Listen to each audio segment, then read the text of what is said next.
Permanece en paz, con tus ojos cerrados.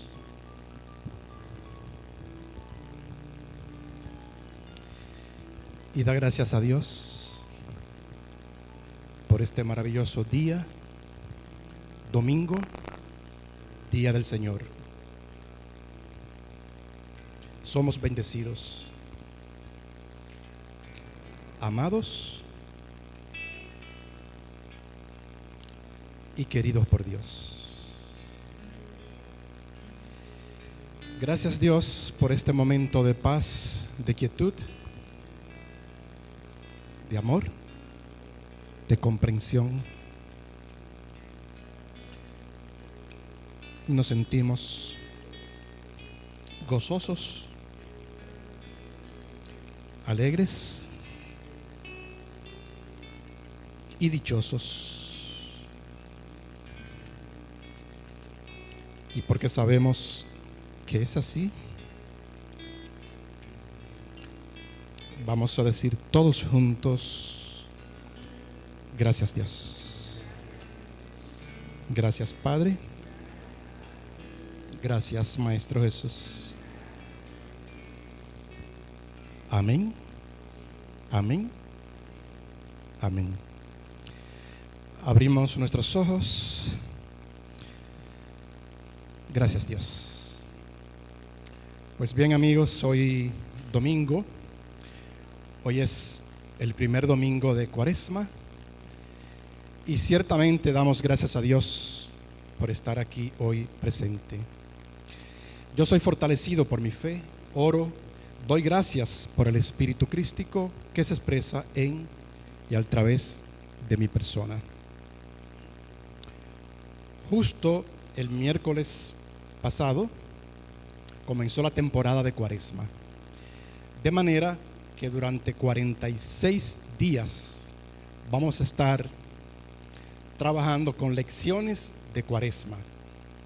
Vamos a tener como texto un libro escrito por el señor Charles Fillmore, cofundador de Unity, que se titula Guarda una Cuaresma verdadera. De manera que hoy vamos a dar una clase más que un servicio devocional. Siendo así, el rol de nosotros en la mañana.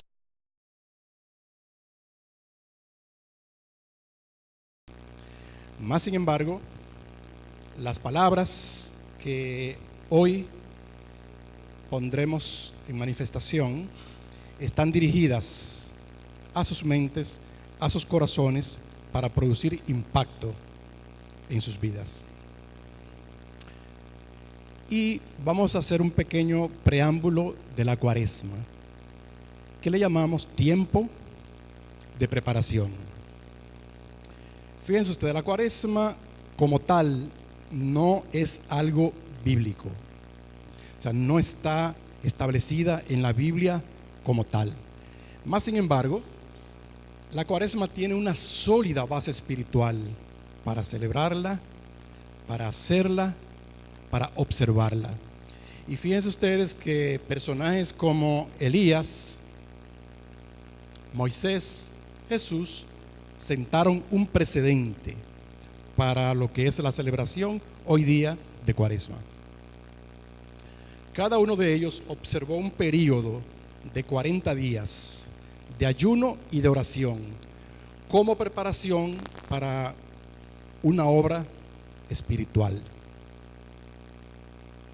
Y así vemos cómo Elías habló con Dios en el monte Horeb después de haber orado y haber hecho ayuno por 40 días.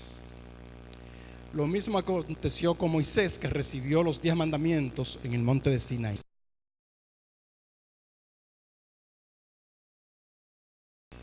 Y el Maestro Jesús pues comenzó su ministerio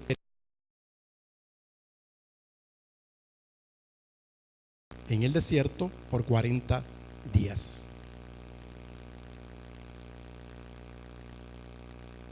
Cuaresma comienza con su primer día, que que se llama Día de Cenizas o Miércoles de Cenizas.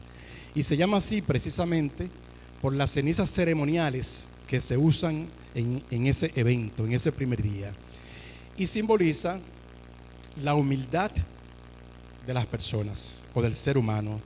De ahí que el oficiante, siempre cuando impone las cenizas, le dice a las personas: polvo eres y en polvo te convertirás. Pero además es un símbolo de arrepentimiento.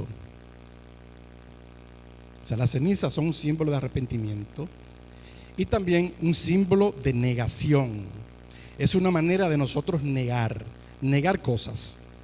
De ahí que la Cuaresma trae una serie de puntos que nosotros tomamos en consideración y que vamos a ver algunos de ellos. Casi siempre esos puntos que tomamos en consideración tienen que ver con la mortificación del cuerpo. Y ahí tenemos el ayuno, que es la primera cosa que hacemos en Cuaresma.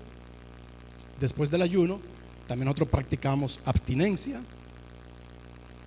expiación, es decir, limpieza, sacrificios.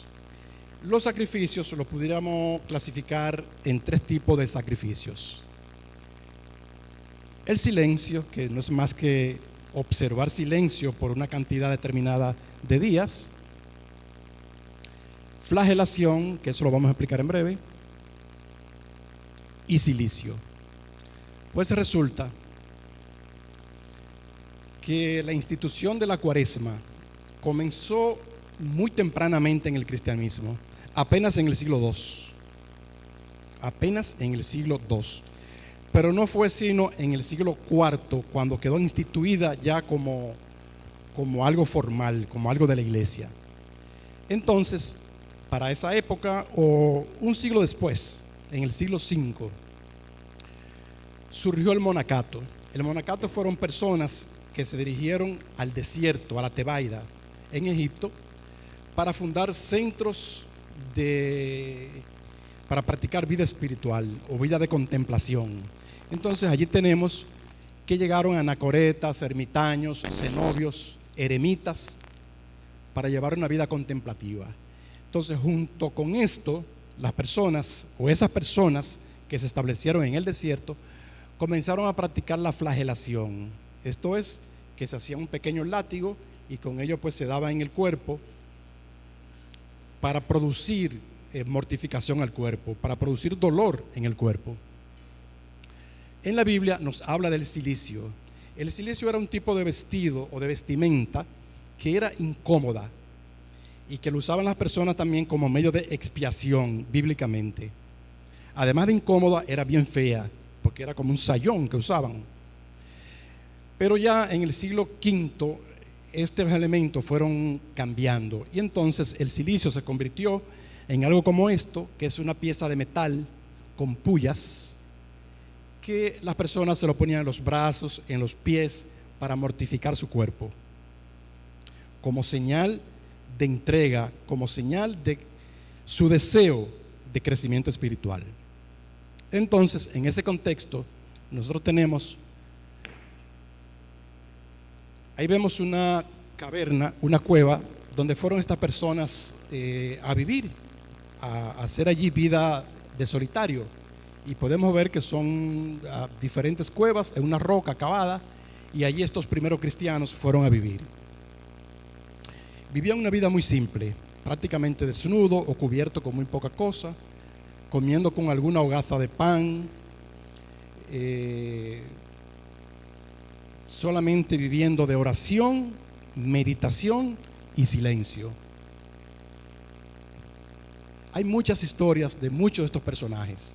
Y muchos de estos personajes alcanzaron cierto prestigio en la sociedad. Dentro de ellos tenemos a Onofre el ermitaño, que fue una persona que hizo muchos sacrificios en la cueva, nunca salió a la civilización después que entró a vivir esas cuevas. Antonio Abad, que es el fundador de ese movimiento de vivir en las cuevas. Y aquí tenemos en particular, que es Simón el Estilita. Este personaje vivió por más de 40 años en la cúspide de una columna muy alta, y se alimentaba porque alguien, un discípulo de él, le subía un poquito de pan, un poquito de agua. Por 40 años ese señor vivió en esa columna. Entonces, señores, fíjense ustedes, estos personajes pensaban que enfermando su cuerpo, que menospreciando su cuerpo, limpiaban su mente. Pero resulta que estas dos partes, cuerpo y mente, están muy conectadas una con otra. La mente es la parte interior del cuerpo y el cuerpo es la parte exterior de la mente. Así podemos ver cómo hay una correlación entre mente y cuerpo, de manera que no hay posibilidad de que tú puedas sacrificar el cuerpo para aliviar tu mente. ¿Por qué? Porque ambas están unidas. Más que unidas, son una sola cosa. Mente, cuerpo, en esencia, son una sola cosa. Entonces, más bien nosotros entendemos que lo que se debe tratar para expiar, para limpiar, para progresar en nuestra vida espiritual es disciplinar la mente, disciplinar nuestro cuerpo y permitir que se operen en nosotros cambios verdaderos, cambios genuinos y significativos. Entonces, yo les quiero compartir con ustedes justamente en nuestro folleto de este año para Cuaresma, que es este que está aquí, donde nos dice lo siguiente, nos dice: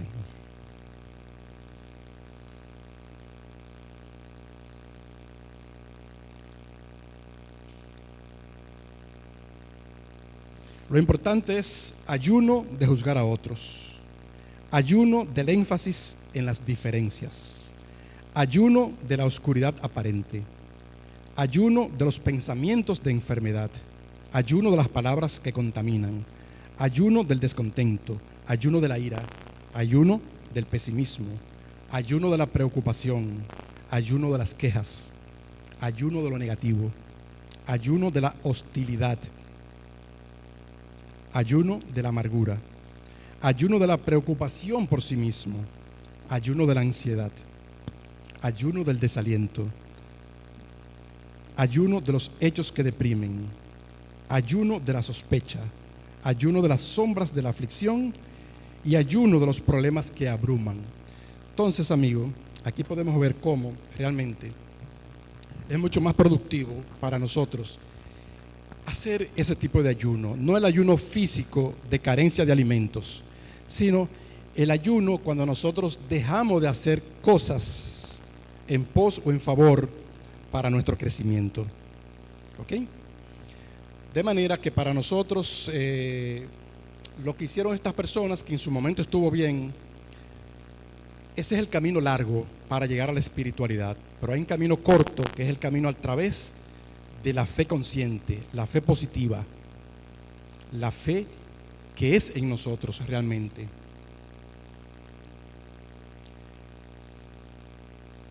Entonces, esto que yo les hablé hasta este momento fue simplemente una introducción de lo que es Cuaresma para refrescarnos y para que tengamos una idea de por qué celebramos la Cuaresma. Ahora nosotros vamos a entrar al tema que realmente corresponde al día de hoy, que se llama el altar. O sea, hoy vamos a hablar sobre el altar. ¿Cuál es el significado del altar para nosotros? Y fíjense ustedes.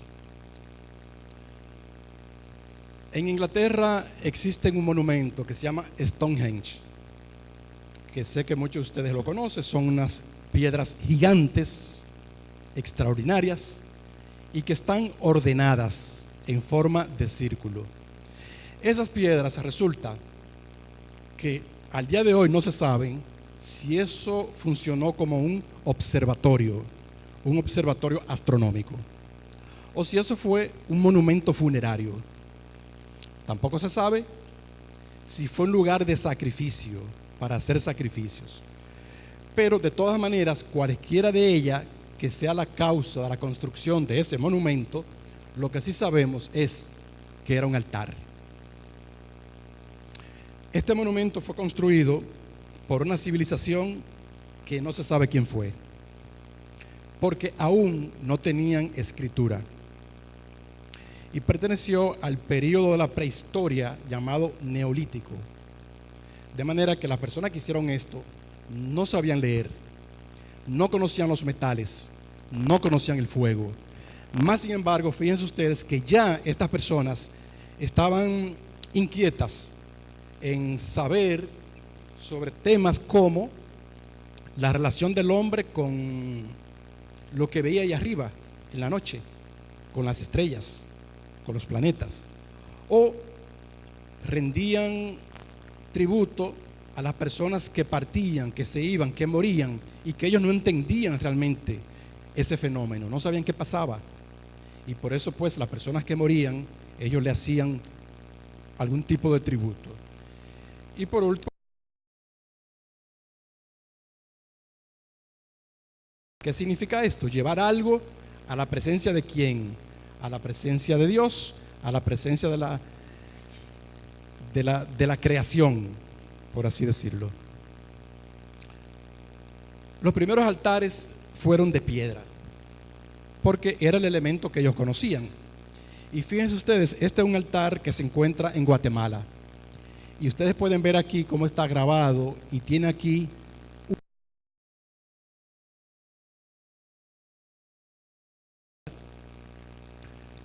este es el altar. Parece que estaba preestablecido ya en ese calendario que hacían ahí. Entonces podemos ver cómo el hombre, antes de escribir, antes de desarrollar dotes artísticos, ya tenía inquietudes de tipos espirituales. Pero también podemos ver cómo la civilización hebrea, el pueblo hebreo, el pueblo judío, recibió, fíjense ustedes, a través de Moisés, directamente de Jehová,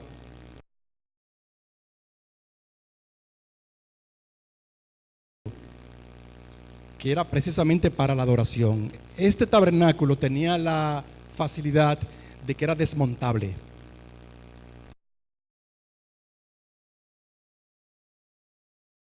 En el desierto hacia la tierra prometida, ellos iban con ese tabernáculo y lo iban moviendo a medida que fueron avanzando. Entonces, el tabernáculo incuestionablemente siempre tenía los siguientes elementos: el atrio, que era el patio; el altar de sacrificio, donde sacrificaban las ovejas, las palomas, las vacas. Este es el altar de sacrificio donde quemaban las carnes. Aquí hay un lavabo, agua, para cuando los sacerdotes entraban a la carpa. Dentro de la carpa se dividía en dos. Esta primera parte, que es llamado el lugar santo, y en ese lugar santo tenía tres elementos principales. Uno, un incenciario para quemar el incienso.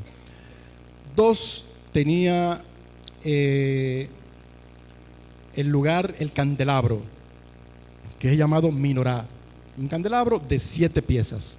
Y tenía la mesa para el pan de la proposición. Más atrás tenía un cuartito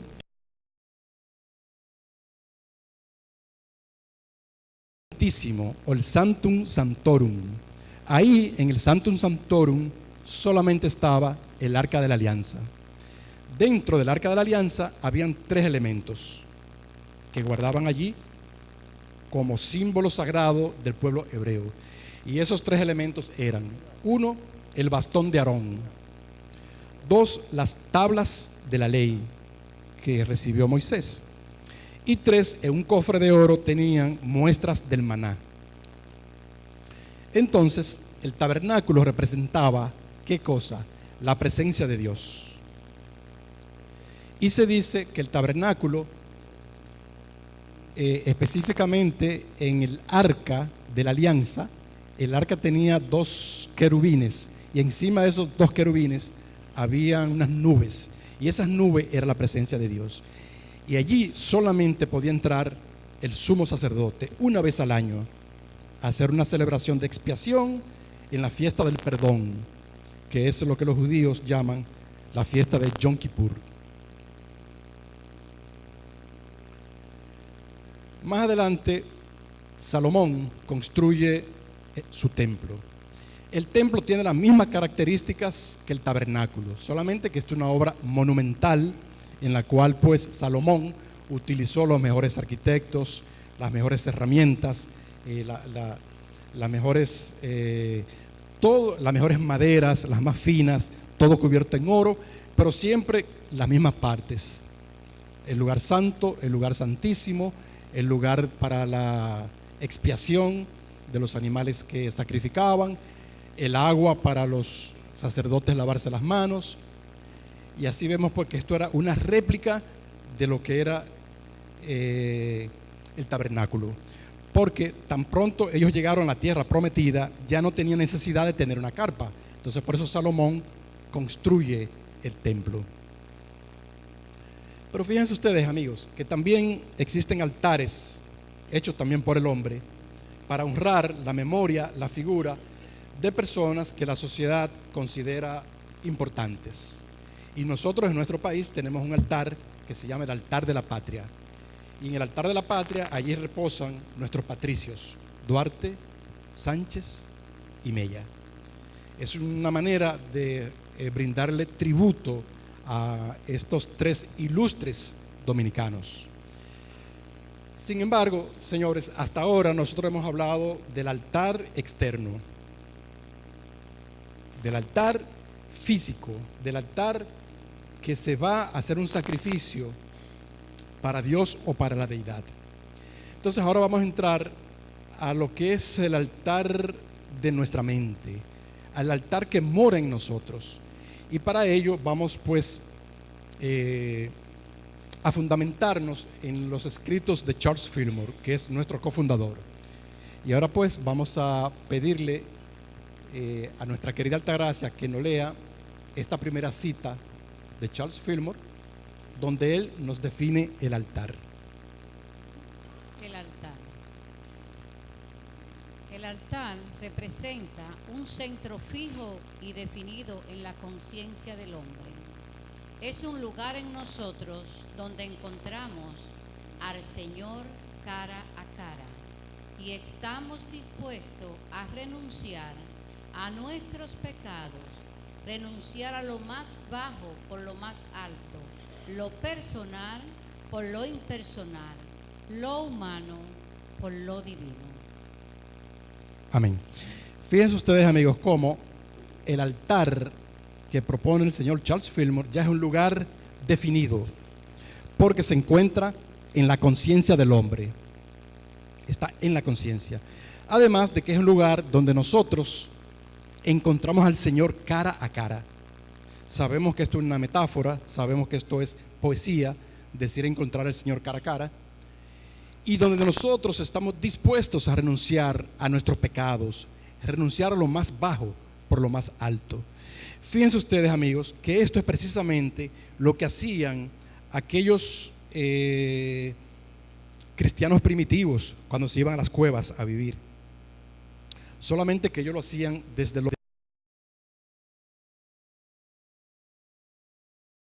nos explica cómo nosotros podemos entrar al altar a través de nuestra conciencia y también purificarnos y alcanzar los más altos ideales. Entonces, como vemos aquí definida la palabra conciencia, yo quiero que por favor, nueva vez, nuestra querida Altagracia nos lea lo que nos dice Charles Fillmore sobre la conciencia. Conciencia. Hay una bondad divina en la raíz de toda existencia. No es necesario dar detalladamente el lugar donde reside cada parte consciente de esta bondad central, porque está ahí, donde quiera y cuando quiera que mires. Fíjense ustedes cómo Charles Fillmore ya aquí nos está diciendo que la conciencia, aunque está localizada en el cuerpo, pero no tiene un lugar específico. No tiene un lugar específico dentro del cuerpo. Y como acá no habla también, vamos a ver la definición de la mente. Vamos a ver esta segunda definición de la conciencia, por favor. Entonces vamos a leerla. Compuesto de ideas, pensamientos, emociones, sensaciones, y conocimiento que componen las fases consciente, subconsciente y superconsciente de la mente. Entonces, fíjense ustedes, amigos, en la primera definición, Charles Fillmore nos dice que en nosotros existe una bondad, es decir, existe algo que se mueve en nosotros y que es la conciencia. Ya aquí más adelante, en su segunda definición, nos dice pues que la conciencia no es más que las ideas, pensamientos, emociones, sensaciones y conocimiento que componen las tres fases de la mente: subconsciente, consciente y supraconsciente. Aquí él habla de la mente. Vemos cómo la conciencia la relaciona con la mente. Y entonces por eso yo quiero pues que veamos lo que él nos dice, lo que es la mente. Por favor, Altagracia. Mente, punto inicial de todo acto, pensamiento y sentimiento, el terreno común donde se encuentra Dios y el hombre, sede de la percepción de las cosas que vemos, oímos y sentimos. Amén. Entonces, amigo, si el punto de encuentro entre lo divino y lo humano en nosotros es en la conciencia, si es allí donde radica el altar supremo, el Sanctum Sanctorum, pero vemos que debe ser a través de la mente que tenemos que llegar a la conciencia. Pero para nosotros llegar a la mente se llega a través del cuerpo físico. Y eso lo vamos a ver más adelante. Miren, el mayor anhelo que tiene el ser humano, ¿saben cuál es? Encontrar a Dios, tener una relación con Dios. No importa tu desarrollo económico, no importa el estado en que tú estés, siempre tu mayor anhelo va a ser tener una relación personal con Dios. Y precisamente las enseñanzas del Maestro Jesús apuntan al propósito de guiarnos a todos los hombres hacia una conciencia de unidad con nuestro Padre. En esencia, ese es el mensaje del Maestro Jesús. Por lo tanto, nosotros debemos desde ya abandonar la idea de la realización externa, de creer de que nosotros podemos llegar a la comprensión verdadera de Dios, hacer contacto con ese altar en nosotros a través de medios externos o a través de personas que bien intencionadas quieren guiar nuestras vidas y decirnos lo que tenemos que hacer. No. Nadie puede entrar en ese estado de conciencia desde afuera. No hay manera. Y para ello yo he querido citar a Emily Cady, que es una escritora de los inicios de Unity, que nos dice al respecto. Fíjense ustedes, tú puedes estudiar con maestros humanos y con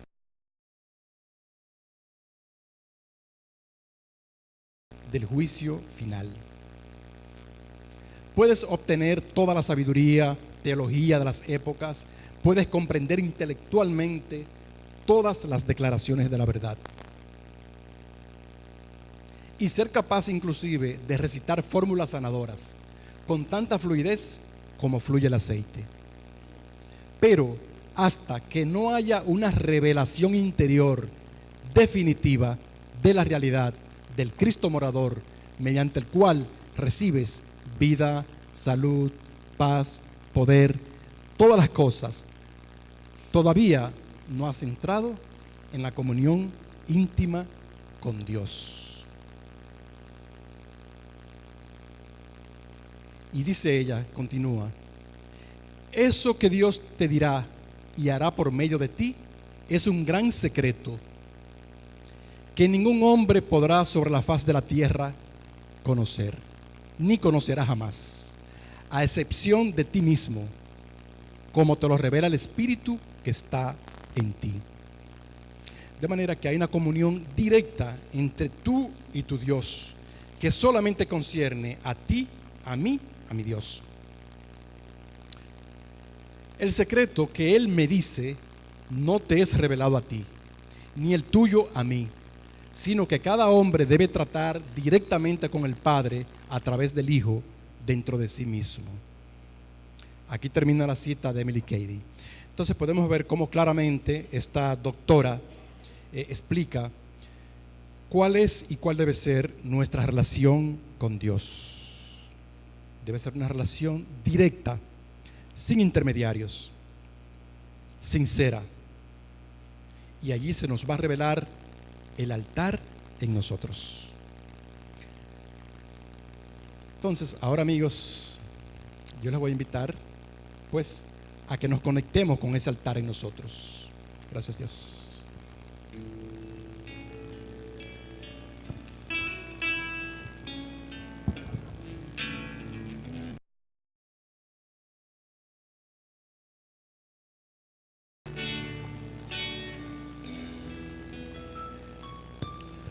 Aquí estoy,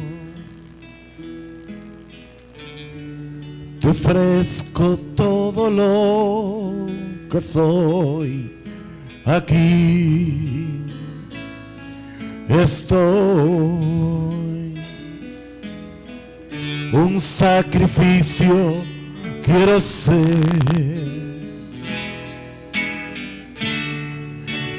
Toma mi ser, mi vida entrego a ti, porque tú eres Dios, eres digno de adoración, una ofrenda de amor seré para ti,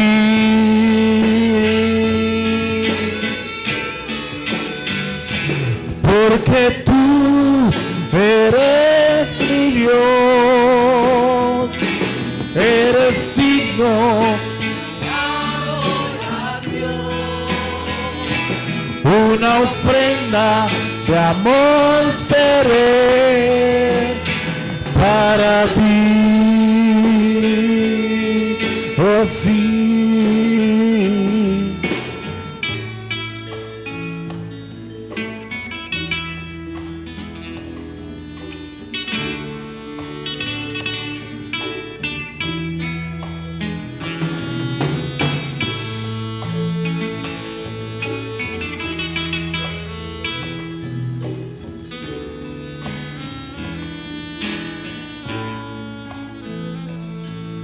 Aquí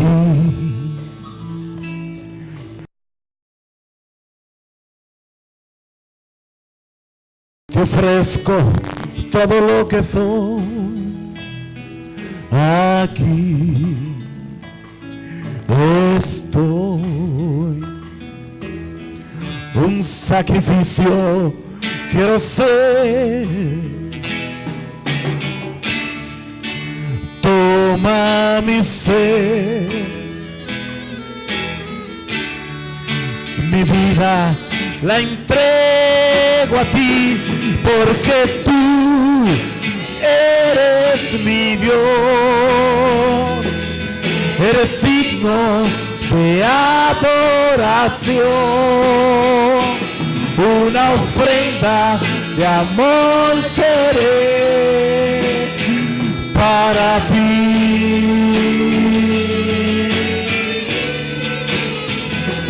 porque tú eres mi Dios, eres mi Dios, te adora, a ti te alabo, Señor, amor seré para ti,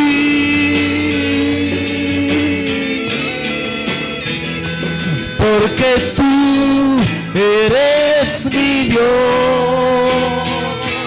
eres digno de adoración, una ofrenda de amor seré para ti, porque tú eres mi Dios.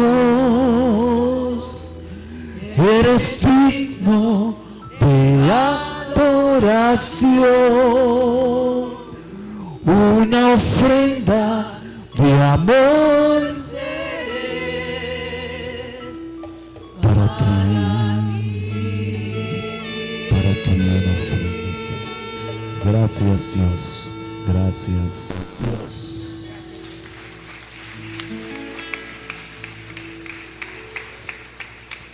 Gracias Dios, gracias Dios. Y es, amigos, que la ofrenda de nosotros hacia Dios debe ser una ofrenda completa. Entregar nuestro cuerpo, entregar nuestra mente, entregar nuestros asuntos. Nos dice Charles Fillmore que el altar mencionado en el Apocalipsis 11:1 simboliza estar conscientes de la completa consagración que tiene lugar en el templo de adoración, el cuerpo.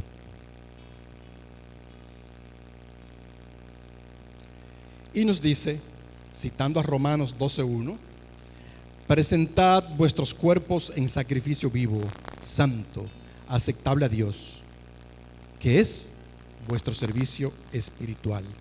Entonces, acá el señor Charles Fillmore nos está dejando entrever de que ciertamente el modo de adoración, la manera correcta de nosotros hacer sacrificios, es pues entregando ¿qué? Nuestra mente, nuestro corazón a través del servicio devocional, del servicio a Dios. ¿Pero qué es el sacrificio? ¿Qué significa sacrificarnos? Nos dice Charles Fillmore que sacrificio es renunciar a las creencias viejas que parecen nuevas o buenas, por las ideas nuevas que se asemejan más a la naturaleza del Cristo. ¿Recuerdan ustedes que cuando les explicaba sobre el tabernáculo, había un lugar que era el lugar más pequeño, pero el más sagrado, el Sanctum Sanctorum, que era el lugar donde solamente el sumo sacerdote podía entrar o tenía acceso? Y nos dice Charles Fillmore que el Sanctum Sanctorum es el plano más íntimo y sagrado de la conciencia, donde el hombre se vuelve consciente a la presencia del Espíritu.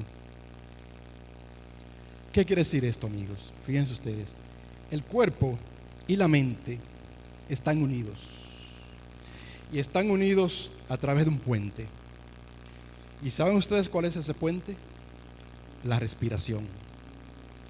¿Se han fijado ustedes que en todas las meditaciones Unity, generalmente, normalmente o casi siempre, cuando comenzamos decimos, aquíétate, toma una respiración profunda?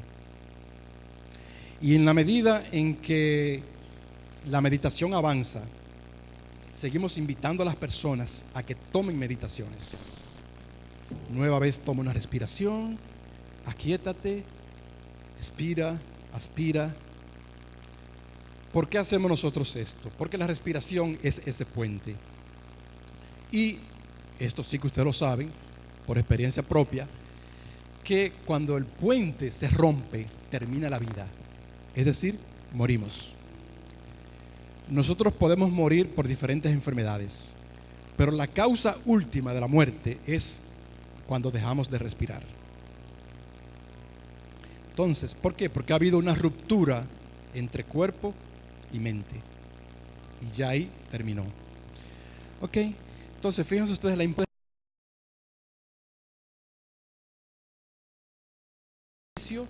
de nosotros entrar a la paz, de nosotros entrar a la quietud, a esa quietud que buscamos.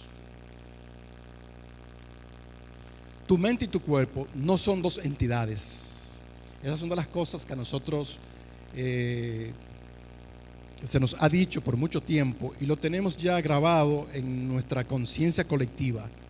Creemos que son dos elementos independientes y no es así. Fisiológicamente, todo lo que tú hagas afecta a tu mente. Más sin embargo, todo lo que tú hagas psicológicamente afecta a tu cuerpo. Fíjense ustedes, la parte fisiológica afecta a tu mente. La parte psicológica afecta a tu cuerpo. ¿Por qué? Porque como venimos diciendo desde el principio, es que están unidas, es que son la misma cosa, son dos partes de la misma cosa. El cuerpo es un estado sólido de energía, pero la mente es un estado líquido de la misma energía. De ahí que cuando, por ejemplo, a ti te duele la cabeza, tú tienes un dolor de cabeza, tú lo sientes en el cuerpo. Pero cuando tú tienes una emoción fuerte de miedo, de temor, de inquietud, también se te refleja en el cuerpo. Porque es que hay una relación, hay una correlación entre ambos. Entonces, ¿cómo tú puedes llegar al altar de tu cuerpo? Muy fácil. Primero es a través del cuerpo, porque el cuerpo es el portal de la entrada a la mente. Nadie puede entrar a la mente si no es a través del cuerpo. Lo primero que debes hacer es aquietar tu cuerpo. En cualquier proceso de meditación que tú vayas a iniciar, lo primero que tú haces es sentarte. Cuando te sientes, comienzas a aquietar tu cuerpo, respirando profundamente, aquietando tu cuerpo.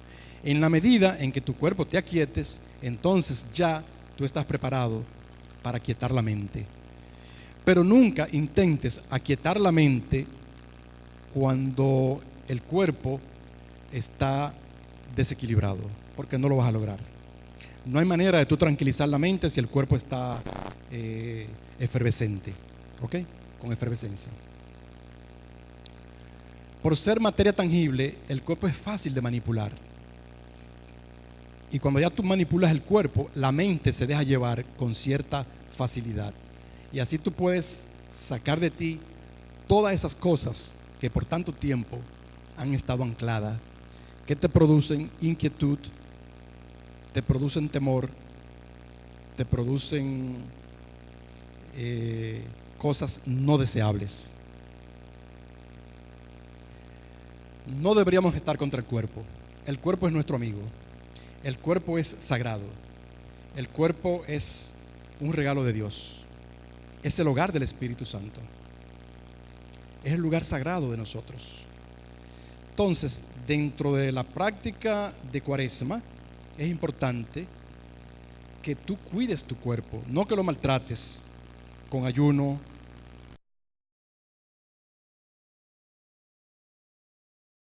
que no te van a llevar a nada, sino todo lo contrario.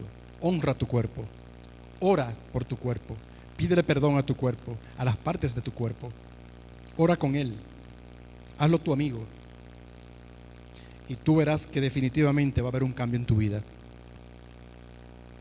Si consigues entrar al fondo de tu cuerpo, en todas esas profundidades encontrarás el altar y harás comunión con Dios. De manera que fíjense ustedes que es como una invitación que le hacemos al cuerpo para poder llegar a través de la mente a la conciencia y con la conciencia llegar al altar. No puede ser de manera violenta. No podemos violentar el cuerpo. El cuerpo entraña todos los misterios del universo. El cuerpo es el universo en miniatura. Es como un átomo. Un átomo contiene todos los elementos de la materia, solo que de manera ínfima, de manera pequeña, de manera atómica. Por tanto, tú no necesitas salir a buscar ningún secreto. Más bien, debes penetrar en tu interior. Eso de tú estar en un camino espiritual y luego comenzar a inquirir en diferentes vías espirituales, lo único que puede hacer es confundirte o atrasarte. ¿Por qué? Porque la verdad es morador en ti. O sea, no importa, como decía Meli Kay al principio, los libros que tú leas, las prácticas que tú tengas, el avance que tú logres, no importa. Porque aún tú no has hecho contacto con lo divino. Eso se queda en el plano del intelecto. Si acaso tú puedes iluminar el intelecto. El trabajo de conciencia se hace conscientemente. Y debe ser a través de la invitación, a través del amor.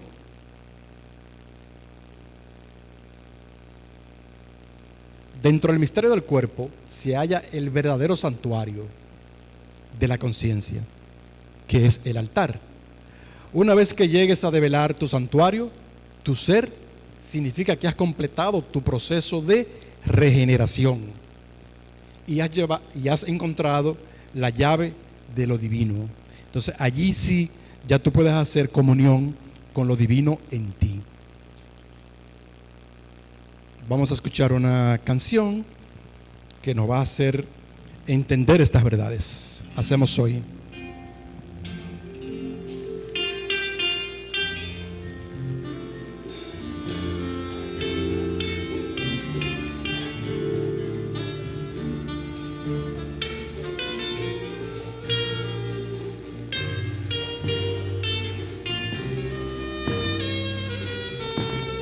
Hacemos hoy ante tu altar un compromiso de vivir en santidad. Hacemos hoy ante tu altar un pacto de hombres que te quieren agradar.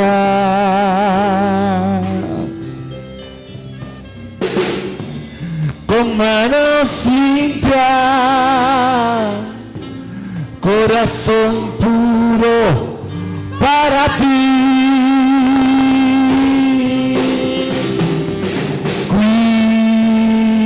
Cuidaré mis ojos,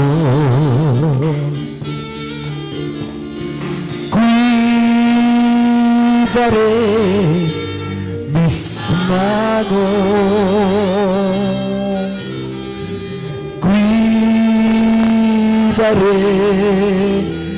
mi corazón de todo lo malo, de todo lo malo. No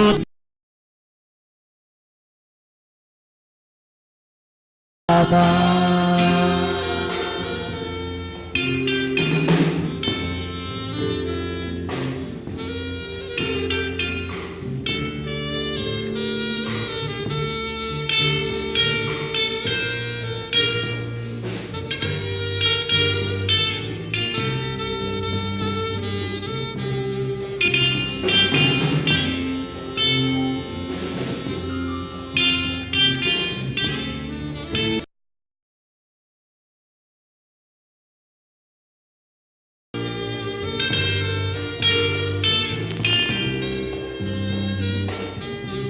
Lo hacemos hoy ante tu altar. Un compromiso de vivir en santidad. Lo hacemos hoy ante tu altar. Un pacto de hombres que te quieren agradar.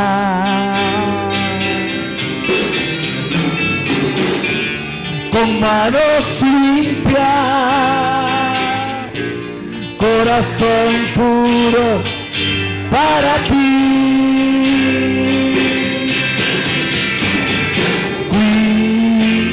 Cuidaré mis ojos, cuidaré mis manos, cuidaré mi corazón de todo lo malo,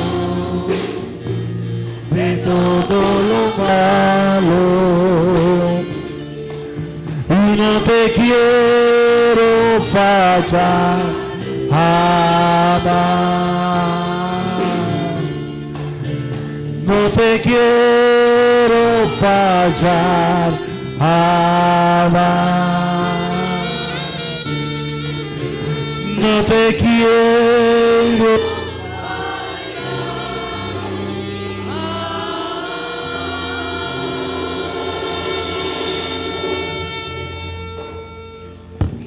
Gracias Dios, gracias Dios, gracias Dios. Las clases de Cuaresma tienen una característica y es que se dividen en dos partes. Hay una parte que es la lección en sí y hay una segunda parte que es una lectura complementaria. Con esto nosotros hemos terminado lo que es la primera parte sobre el altar. Entonces vamos a ver la lectura complementaria. ¿Cuál es la importancia de la lectura complementaria? Es que el señor Fillmore, entonces, busca elementos y citas bíblicas para darle asidero a lo que él expresa en la lección.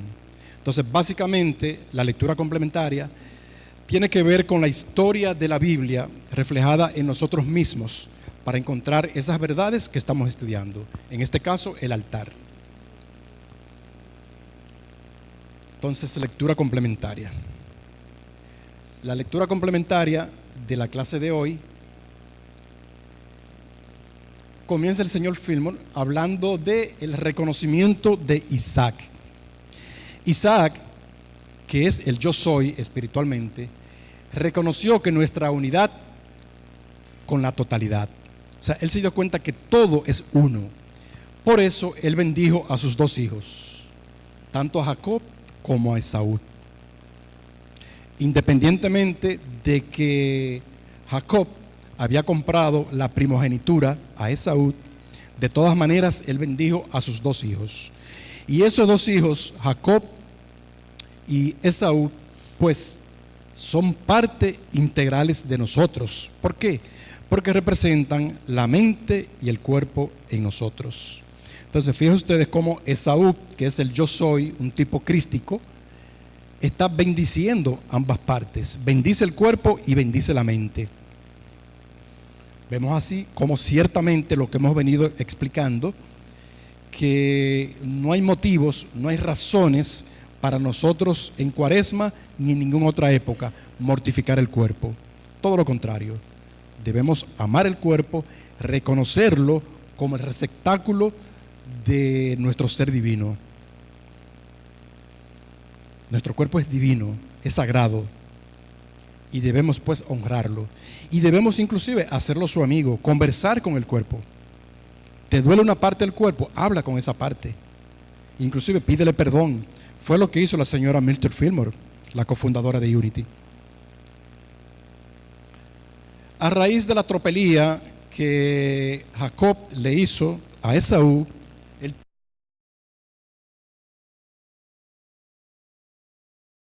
y salió pues a un lugar lejano. En ese país lejano, Esaú tuvo un cambio de conciencia o un nuevo estado de conciencia.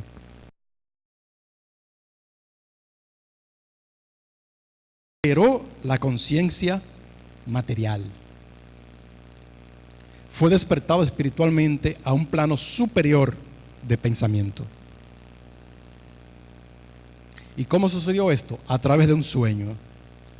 Jacob tuvo un sueño en Betel, en el cual nos dice la Biblia, nos cuenta la Biblia en Génesis 28:12, y soñó, y he aquí una escalera que estaba apoyada en la tierra, y su extremo tocaba el cielo, y he aquí ángeles de Dios subían y descendían por ella.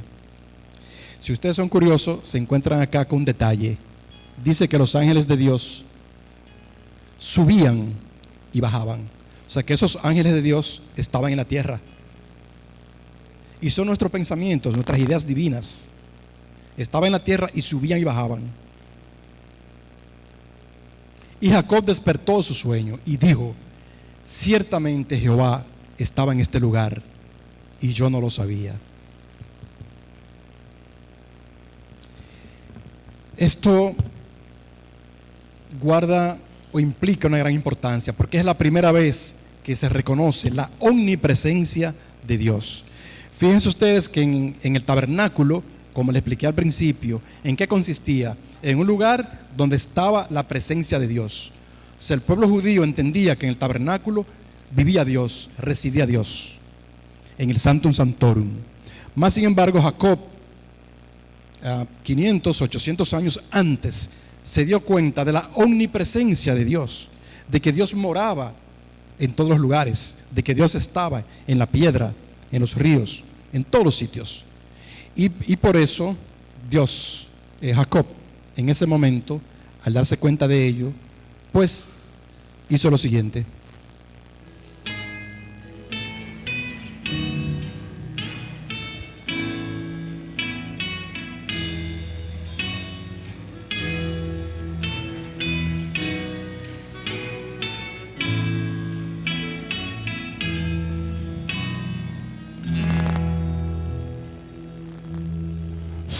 Si tú sientes barullo y no sabes qué es un ángel llegando aunque no lo ves. Nuestras oraciones a Dios.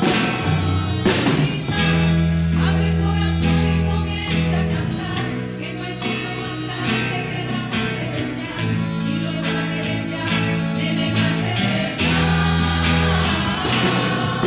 Sí, vuelan los ángeles en el lugar, en medio de todos y frente al altar. Trayendo las manos llenas de bendición. No sé El cielo bajó, fue lo que pasó. Yo sé que está lleno de ángeles, sí. y que el mismo Dios está aquí.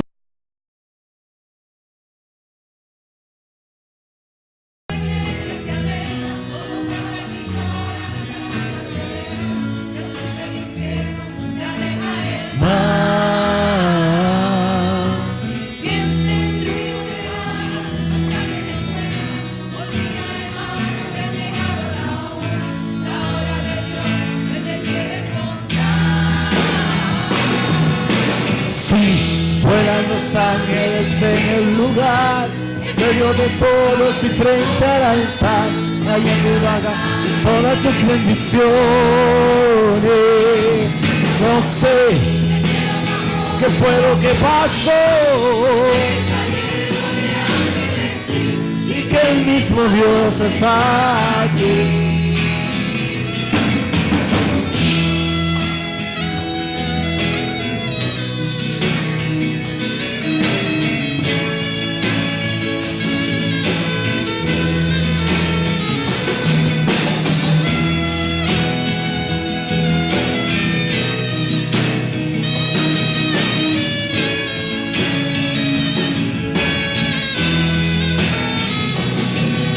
Sí, vuelan los ángeles en el lugar, En medio de todos y sobre el altar, trayendo las manos llenas de bendiciones. no sé El cielo bajó, fue lo que pasó.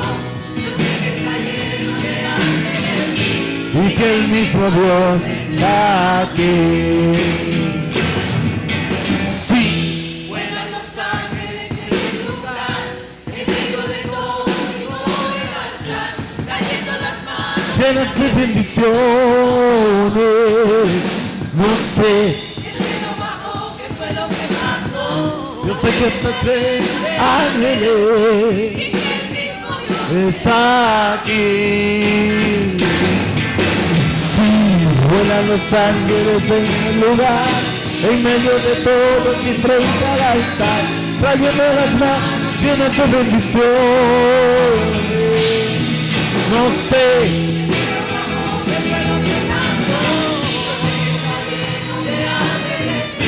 y que el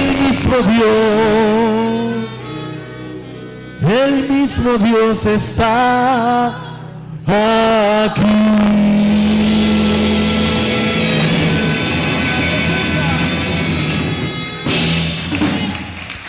Amén, gracias Dios. Más sin embargo, Jacob no se quedó ahí. Luego de él tener esa revelación, de él tener ese sueño y de haber realizado la omnipresencia de Dios, entonces, ¿qué hizo él? Nos cuenta Génesis 28:12. Y se levantó Jacob de mañana y tomó la piedra que había puesto de cabecera y la alzó por señal y derramó aceite encima de ella. E hizo Jacob voto diciendo: si fuere Dios conmigo y me guardare en este viaje que voy, y me diere pan para comer y vestido para vestir, y si volviere en paz a casa de mi padre, Jehová será mi Dios. Y esta piedra que he puesto por señal será casa de Dios, y de todo lo que me dieres, el diezmo apartaré para ti. Entonces podemos ver cómo este es el inicio del diezmo, señores. En el momento de inspiración, en el momento de realización espiritual, Jacob entiende y se da cuenta que debe compartir de lo que tiene con Dios. Pero vemos también nosotros, señores, Jesús y el altar, que es precisamente la cita bíblica que acompaña la lección de hoy. ¿La puede leer, por favor, Altagracia?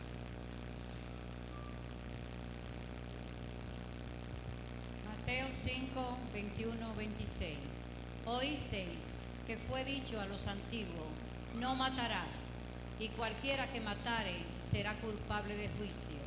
Pero yo os digo que cualquiera que se enoje contra su hermano será culpable de juicio, y cualquiera que diga necio a su hermano será culpable ante el concilio, y cualquiera que le diga fatuo quedará expuesto al infierno de fuego. Por tanto, si traes tu ofrenda al altar contra ti, deja allí tu ofrenda delante del altar y anda, reconcíliate primero con tu hermano, y entonces ven y presenta tu ofrenda. Ponte de acuerdo con tu adversario pronto, entre tanto que está con él en el camino, no sea que el adversario te entregue al juez y el juez al alguacil y sea echado en la cárcel. De cierto te digo que no saldrás de allí hasta que no pagues el último cuadrante. Fíjense ustedes, amigos, aquí el Maestro Jesús nos está hablando de cómo, si tú vas al altar a hacer una ofrenda, pero te das cuenta o recuerdas en ese momento que tú tienes una situación con tu hermano o con un amigo, dice él: deja la ofrenda ahí, ve y resuelve con esa persona, ponte en paz con esa persona y luego ven y haz la ofrenda. Entonces podemos ver una manera muy diferente de ofrendar.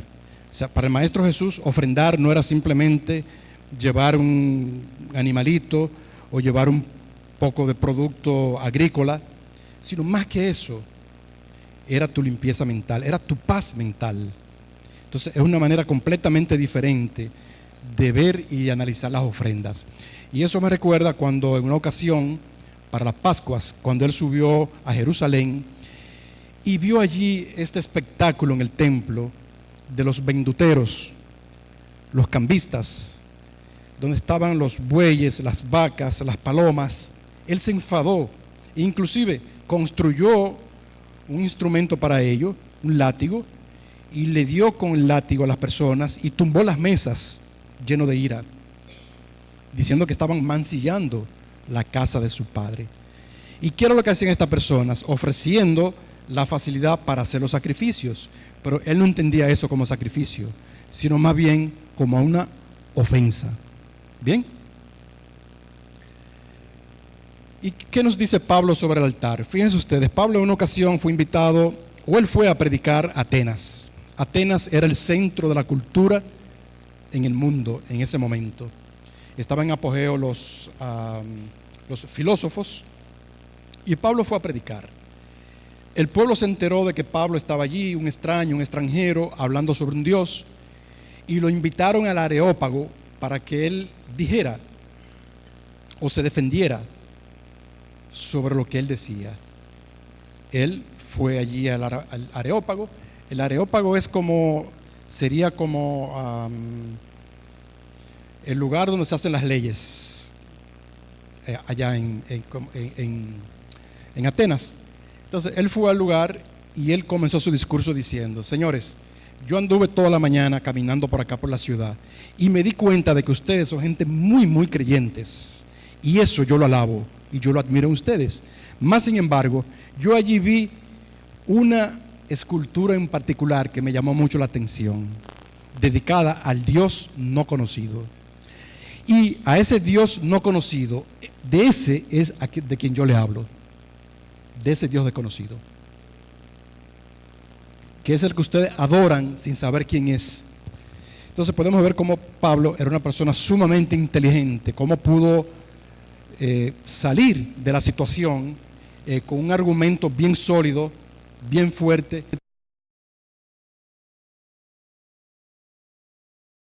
Un poquito más en lo que dijo Pablo sobre esto, cuando también Pablo les dijo: el Dios que hizo el mundo y todas las cosas que en él hay, siendo Señor del cielo y de la tierra, no habita en templos hechos por manos humanas, ni es honrado por manos de hombres como si necesitase de algo, pues Él es quien da toda la vida y aliento y todas las cosas. Y añadió: aunque ciertamente no está lejos de cada uno de nosotros, porque en Él vivimos, nos movemos y tenemos nuestro ser. Ese fue el discurso de Pablo ante estas personas doctas, conocidas. Y Pablo hizo un gran trabajo allí en estas tierras por su dedicación y por su comprensión. Nos dice Charles Fillmore, refiriéndose al altar desconocido: el altar del Dios desconocido es un anhelo de conocer el espíritu no revelado y la busca de la mente de una realización más completa de su fuente. Nos dice Pablo: en esto pensad. Por lo demás, hermanos, todo lo que es verdadero, todo lo honesto, todo lo justo, todo lo puro, todo lo amable, todo lo que es buen nombre, y si hay virtud alguna, si algo digno de alabanza, en esto pensad. Entonces, amigos, en esta cuaresma, en esto pensad. Dios le bendice, amigos.